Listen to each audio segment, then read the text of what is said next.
Hello, my friends, and welcome back. Thank you very much for being with me again today. Since freedom of speech is not valid in private companies, it seems like, so the Constitution doesn't have to be respected or followed or obeyed by private companies, and I'm talking about YouTube being part of whatever they are, Google and whatever they are. Then I have to adapt. Adaptation, is needed in order for survival. In this case, since I can't reach certain conclusions, because if I reach certain conclusions, these guys will censor me, will block me, I have to try different methods. In this case, not say certain things, be weasel about, or give you hints. In this video, I have about 25 articles open for you. I'm not going to read them. I'm just going to read the titles of each article. And I want you to make this effort to connect the dots. And if you can't connect any dots, stay tuned or stick around and watch me more often, and you're going to realize what kind of dots you're supposed to, truthful dots that you're supposed to connect. So I'm going to try to be a little bit more weasel than in general. That is, not saying certain things regarding this subject, and the subject has to do with Middle East. All right, again, I can't tell you exactly, because if I tell you exactly, we have ADL and others on us, which I have had for about a year and a half already. So let's start with the first article. Dave Chappelle reveals Saturday Night Live censored his viral monologue over two topics.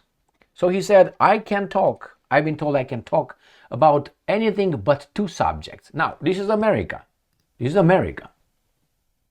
Freedom of speech, the land of the free, the home of the brave. And here he says, Dave Chappelle recently revealed that his iconic Saturday Night Live monologue in January was subject to censorship during his latest stand-up performance. While performing in San Francisco on Thursday, the comedian who has sparked controversy, shared that hires up at Studio 8H had requested, you know what that is? They don't make you, they just request, and then next time you're not invited. All right, requested he steer clear of two specific topics for his latest Saturday Night Live appearance. And this is what he said. Saturday Night Live producers told him he couldn't speak about two topics, transgender people and Gaza. Got it? You can't talk about those things. So I wanted to connect all these articles that I have ready for you, deal with a topic. And I want you, good or bad, I'm not saying I can say it, you look at that and you gain information, knowledge on the subject. I will try not to make draw too many conclusions, because drawing conclusions means you're thinking. And when you're thinking, that's exactly what these guys don't want you to do. So let's go to the next article. The same, Dave Chappelle reveals the two topics Saturday Night Live forbids him from mentioning. Next one. Daily Beast. Jerry Seinfeld, he's Jewish, tells activists, and I'm quoting Jerry Seinfeld, the funny guy, I don't care about Palestine. Okay, well, let's read a little bit what Jerry has to say. Jerry, remember, these are from newspapers that are owned. Jerry Seinfeld swiftly shut down an activist in a video published Sunday, telling him he doesn't, and I'm quoting, care about Palestine. So what happened? This Subway DJ, all right, he said something.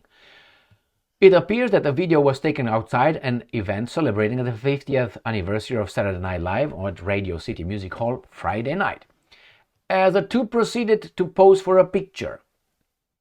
Subway DJ then says, quote-unquote, Free Palestine, while holding up a peace sign, prompting an awkward silence from Seinfeld. And then the same guy, Subway DJ, says, maybe. The influencer then asks, maybe? To which Seinfeld responded before walking away, I don't care about Palestine, end quote. All right, you say, well, so what, man? And this looks as well. But anyway, what happened? The actor has regularly voiced his support for Israel.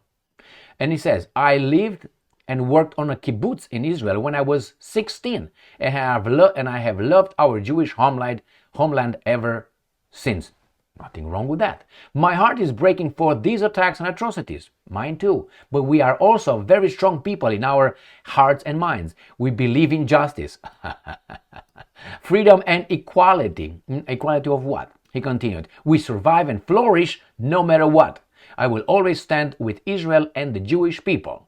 Okay, but he said, I don't care about Palestine, but he's about justice. This is for you, this guy. All right? Funny guy, huh? Next one. Jerry Seinfeld bluntly tells activists, I don't care about Palestine. Awkward encounter. I don't think it was awkward at all. But nevertheless, next one.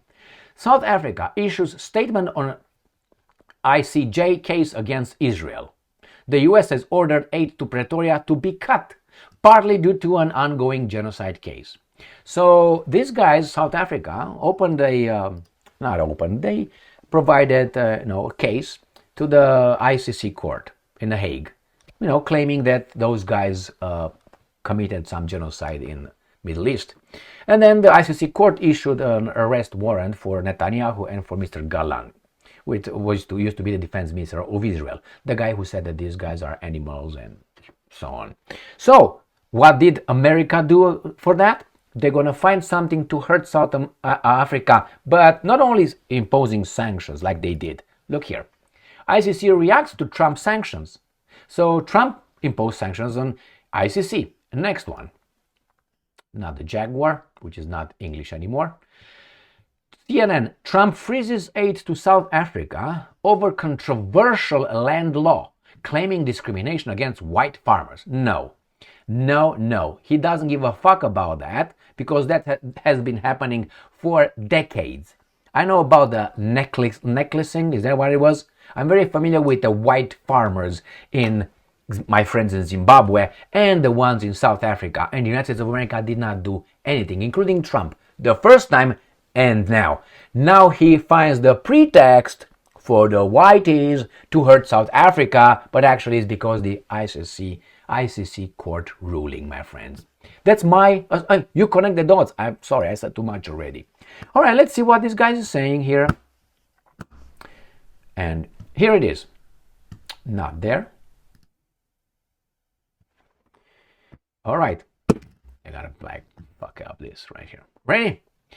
Israel's Netanyahu signals he's moving ahead with Trump's idea to transfer Palestinians from Gaza. So you see, it's Trump's idea. He's just, I'm moving ahead. I'm just, I think it was the other way around. It was not Trump's idea. Trump is just going to do what this guy says. But hey, next. John Oliver drags parasitic freak Elon Musk for trying to run government like MrBeast. This, you know who this guy is, like the same as Zelenskyy and all these guys. Attack our boy. Why? Because they make our opinions. Right? The same as the funny guy, whatever his name is. So he's a parasitic. How is he a parasitic? Who has the billions? Parasitic guy? Alright, how did he make it? Did he make it from you? Next one. And here we have a bad guy right here. And this is how some people wake up. Right? Wake up about certain things and then they're dragged and they're destroyed. By whom? By people with no power. Yeah, flaunts this kind of thing. T-shirt in LA.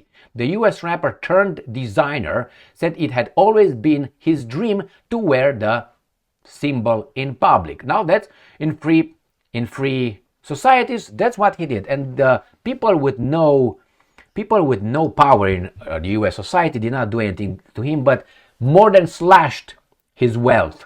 From 2 billion he became a multi-millionaire. So he's worth less than 1 billion. But hey, they have no power. No, connect any dots. And I am going to show 2 more people who woke up to this. The other one is Candace Owens, who was burned by these guys, and now she's talking. She's speaking out.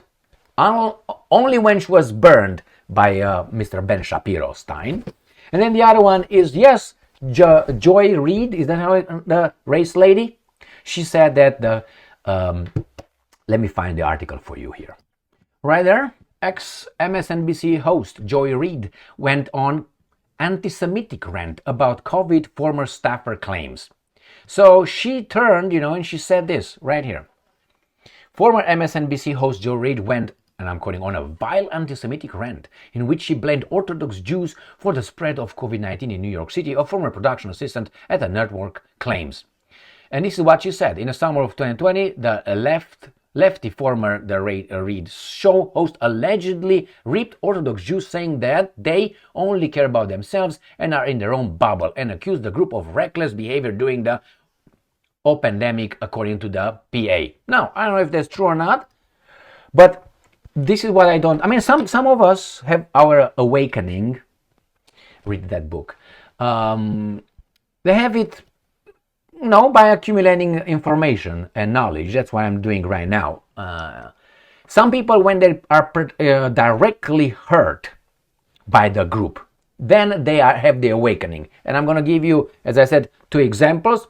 The first one is Candace Owens, had her awakening after she was by Ben Shapiro. Good for her. And then the other one is Joy Reid, who was of the group. And now she claims that. Why only when it hurts you?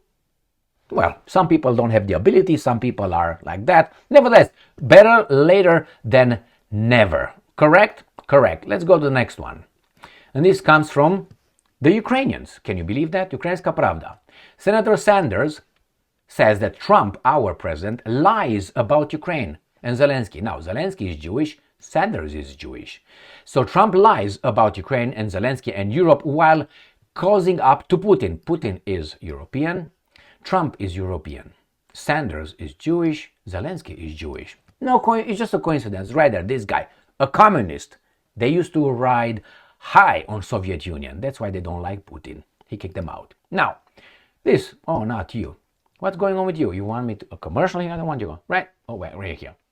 This is Israel says Hamas breached ceasefire after returning wrong body in hostage swap. Now, I said that ceasefire will not survive, and these guys one of them will violate it, obviously, and will point the finger towards the other ones. And I think this is one of those things when they are defending the victims, right? The victims who are pounding the aggressors. All right, let's go to the next one. And what the United States does about that one? United States and Netanyahu say ceasefire violated after Hamas returns wrong body. Horrific. All right, well, if you return the wrong body, that's not good. So it's violation. Let's go back to bombardments. Next one.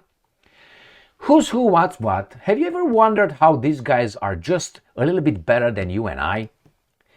It's this misconception that they're good with the money and they're smart. They're smart with the money. No, that's not it. And I will use Henry Ford I, who was a bad guy.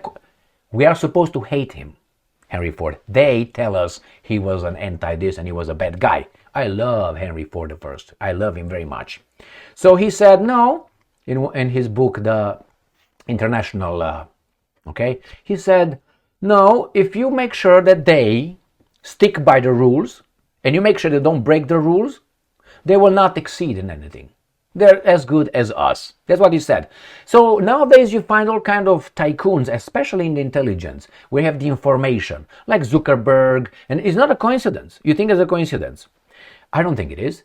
I don't know. In my crazy head, I don't think it is. And why? Remember, if you have prior information of an event provided to you by someone, you're going to be a billionaire. If I knew there will be sanctions imposed by Trump, talk about sanctions, and I will invest or I will sell certain things and buy other stocks. When that happens, I will be a billionaire if I'm a millionaire overnight. Now, if I knew that, let's say, Trump says, I'm going to strike Iran tomorrow, and they know, and it's given to me the information 48 hours before they issue it to the public, make the statement, then the stock market is going to fluctuate badly. I will be a billionaire. I'm going to go in those 48 hours, sell and buy whatever needed, and then when that happened, oops, I'm a guru. I'm a investment guru, I know stuff, like Soros and others. They're no gurus. They're no gurus. So what did this guy do right here? Palantir CEO Alex Karp made nearly $2 billion from selling company stock last year, mostly in the lead up to the presidential election. So was he told something, or is just lucky? Well, you might say, well, Emil, this is just lucky. It's just he knew. He was like, yeah, it's 50-50 actually, right? Win or lose, that's it. He didn't the odds were easy. Really? Okay, let's see what this guy is doing. How much money he made? Panzer value has shot up 600% since the start of last year. So defense contractor, this is a defense contractor. I'm going to tell you who this guy is, Karp, okay? So he sold nearly $2 billion worth of company shares last year, with a bulk of sales taking place in a single month around the presidential election. Man, he knows squat. Defense contractor Palantir has been one of the hottest stocks of the political cycle. Before this weekend stock slide, Palantir's value has shot up 600%. Can you believe that? So he sold 38 million shares since the start of 2024 at a value of this. So he made a lot of money right here. The guy, who's this guy? It's okay. Early life, you can find out who he is. No problem. Let's move. It's just a coincidence. Let's move to the next one. Bill Maher, which is a weasel, tells former Obama speechwriter, Democrats want to lose elections if they don't budge on trans issues. Now, who's Bill Maher? You know who he is, but who is this speechwriter? For Obama, real-time host and comedian like Jerry, sparred with a former Obama speechwriter, Roy Lovett. Who's Roy Lovett? Right here. This guy, very freaking young. So he's 42, and he was the speechwriter of Obama. Obama was gone out of the office 8 years. 8 years. So he has 34. He was 34 when he was the speechwriter. That's when it ended. So he was in 20-something. How did these guys get those jobs? Because they're smart. Hey, it's okay. That's not what I picked him. I picked him from this one. So he's just a Reformed Jewish family of Ukrainian ancestry. I mean, he was born. I mean, the family comes from there. But they are, that. Next one is not the ancestry. The ancestry is this, my friends. You know why? I will tell you why. When people make their Ancestry.com test, they send a sample of saliva or blood to see where they come from. Religion is not seen in those tests, obviously. I can be, let's say, a Muslim. It's not going to tell me I'm a Muslim. I can be a Christian. It's not going to tell me I'm a Christian. It's going to tell me if I'm Romanian or maybe Ukrainian or maybe Jewish. Well, it shows Jewish. I know that for a fact. So when it shows Jewish in your test from Ancestry, from your saliva, I don't think they're capable of knowing your religion. That's why that group over there is not. So Ukrainian ancestry. No, you're not Ukrainian ancestry. You're that ancestry. But they know what they're doing. Next one, Russia Today. Israel launches airstrikes to demilitarize Syria. So that means if the Russians do that, this is from Russia Today, that means it's okay because these guys are also doing that. They use the same thing. The Israel Defense Minister has threatened to meet the new Syrian regime forces with fire. So they will demilitarize by destroying them. Okay, if you can do this, can anybody else do the same thing? Next one. Michael Douglas's son honors Ukraine with powerful anniversary message. Now, you might say, what in the hell are you talking about, Emil? Well, the problem is I know about Kirk Douglas. You don't.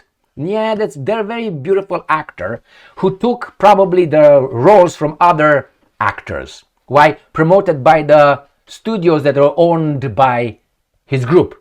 Do you know Kirk Douglas? Where was he born? What was his name? Kirk Douglas, yeah, that actor, the real American actor, the guy with the pussy in his chin. You know that guy? Well, I'm going to show you. Right here. If you didn't know, I knew this for a long time. So his name, Kirk Douglas, that beautiful actor right over there, right? With that pussy in his... All right? Kirk Douglas, born Isur Danielovich. Daniel. Isur, that's a very American name. So he was an American pop, and he was where? Let's see what the hell we got here. Early life. He was born Isur Danielovich in Amsterdam, New York. Oh my God, right? On December, 4 children, BBB, Herschel, Briernia. His parents were Jewish. So he's Jewish. Immigrants from Russian Empire, and the family spoke Yiddish at home. Yeah, that guy over there. All right? So, my friends, when you see the Michael Douglas and his son, and they do what?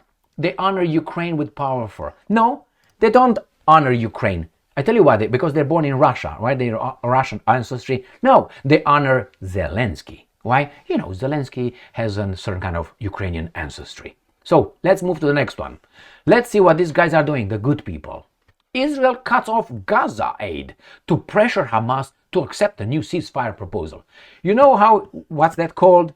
When you cut off aid to a location, that's right there, that's a economic genocide. Under the international law, that's illegal. You can't stop that. You can't provide food to Gaza to pressure some guys in Gaza to do something. That's a blackmail. Using what? What kind of method that is? Remember, if the Russians would do the same thing, we will hear all over. Oh my God, they're getting people hungry and the children are dying and Ukrainians, and they're gonna hear Zelenskyy coming and telling us what to think. Next one. As Israel cuts off all humanitarian aid to Gaza, aid groups say they are scrambling. This is from March 5th, right there. So, cuts off all humanitarian. What are they producing over there? This is from March 2nd. What are they producing in Gaza? Nothing. So they depend on outside help. Rubio, our Secretary of State, signs declaration to expedite delivery of $4 billion in military aid to Israel. While Israel is doing what? That. So these are our people, supposedly. These are our people. Got that? Next one. Ukraine cut off from US satellite. This is the next video. So what do you think? I want you to just read these things. You can call me however you want to call me. All right? I'm just a messenger, a bad messenger. But these are facts. What I showed you are facts. Now you can choose to ignore them, or you can choose to think about them, or you can choose to live in denial and find all kind of argumentation, reasoning why. It's because those guys. You can do that. You can do all that effort. Or you can call, this guy is a, conspiracy theorist. Like FBI told us about any other alternative hypothesis about JFK's assassination. You are a conspiracy theorist. That's how we started. So if you have something that is unacceptable by them, by their assessment, you are a nuts. You are just a crazy guy. All I want you to do is to memorize this. And if you're here by now, minute what? I'm assuming about 23, or in minute 23, that means all I said is going to go in your subconscious, and I'm going to do this over and over. I'm not going to give you my assessment. I'm just going to use articles. And you connect dots or don't connect dots. You reflect upon this or you don't reflect upon this. It's up to you. Thank you very much for being with me again today. We'll see now if my stock goes down, because usually it goes when you talk about this subject. Stay